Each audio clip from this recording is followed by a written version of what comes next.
Hey everyone and welcome back to the channel. Today we are going to talk about Freud, a new legendary hero coming this Friday in the Miracle banner. That's a new hero from the Wiser's Eye faction, a support hero with the red mark, and he is going to be a good support in my opinion. He is going to be a shielder, a healer, a support who can increase the duration of the shields on your heroes and their attribute buffs, apply an attack up 40% on your heroes and a speed up 40% as well. So that's sounds pretty cool for now. So let's talk about the kit of the hero. On the basic attack, he's gonna deal some damage on a single target based on his max HP, 10% of his health, with a 100% chance to inflict a layer of poison for 2 turns, and then he's gonna heal all your heroes if they have an ally protection by 3% of his max HP. Yes, he can apply an ally protection on your heroes using the first active skill. He's gonna grant all your heroes 40% more attack for 2 turns and an ally protection for 3 of his own turns. And that's great because if you have heroes who take multiple turns in a row,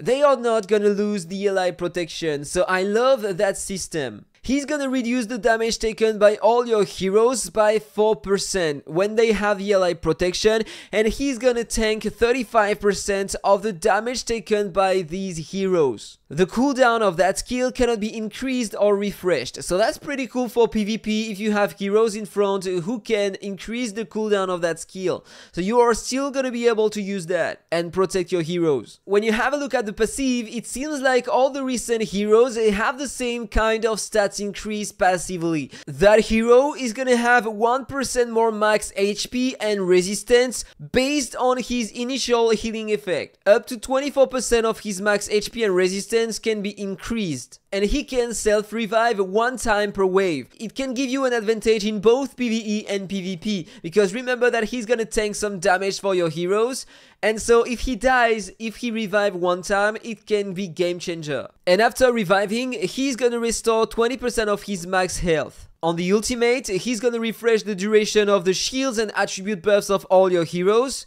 and give them speed up 40% for 2 turns and then heal them by 12% of his max health. So without any exclusive, he looks pretty cool but not broken at all, right? On the first one, it's a bit complicated to understand how is it gonna work.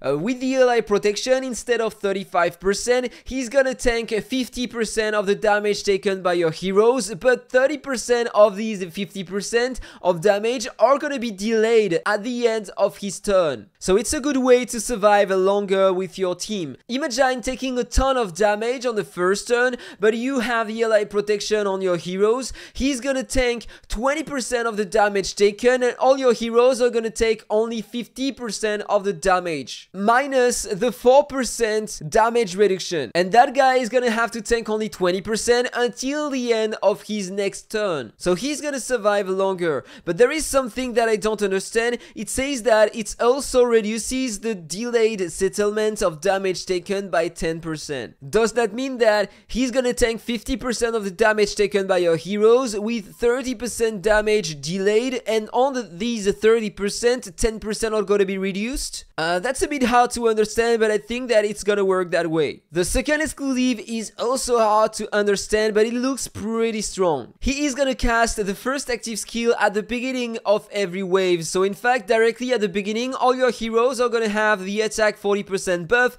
and the ally protection for 3 turns. And then you have one of these 2 effects that can proc after using the first active skill, I think, not at the beginning of the wave. You can have on all your heroes a unique buff, giving them an immunity to one of these: control, silence, horrify, provoke, and imprison before they end their turn. So if you have that buff on them, if someone tries to inflict one of these controls on that hero, then you are gonna proc the immunity. I think that it's gonna work that way. Or if Freud doesn't have a pin of eternity, he's gonna grant him that buff on his own. He will be able to revive multiple times a wave, every time he's gonna use the first active skill apparently. So the exclusive 2 looks pretty strong. And then you have the exclusive 3, which one looks pretty strong too. After casting the first active skill, he's gonna grant on all your heroes the ally protection, but also a shield by 30% of his max HP. He can cast up to 2 times the shield on your heroes for a total of 60% of his max HP as a shield on all your heroes. And remember that with the exclusive 2, you are gonna cast that skill directly at the beginning of the wave, so directly at the beginning, all your heroes are gonna have attack up 40%, ally protection, lowering their damage. He's gonna tank a ton of damage for your heroes, and they are also gonna have a shield 30% of his max HP. This is really strong, right? And a bonus on the exclusive 3, when he is alive, if your heroes has a shield, enemies can't remove the ally protection on them. So, what do you think about that hero? He looks pretty okay without any exclusive at all, but once he has the exclusive 2, he's gonna start being really strong in my opinion, and with the exclusive 3, he becomes a great support, giving a lot of shield on your heroes. So that's a good healer, a good shielder, a good support who can bring attack up 40%, speed up 40%, tank a ton of damage for your heroes. It might be a bit weaker than the tank of ND3, but he can tank the damage of all your heroes at once, so he looks pretty solid so far. Let me know what you think about that in the comment below. I hope you enjoyed the video. If it's the case, as always, don't forget to like, comment and subscribe. Have a nice day guys, and see you in the next video. Bye bye.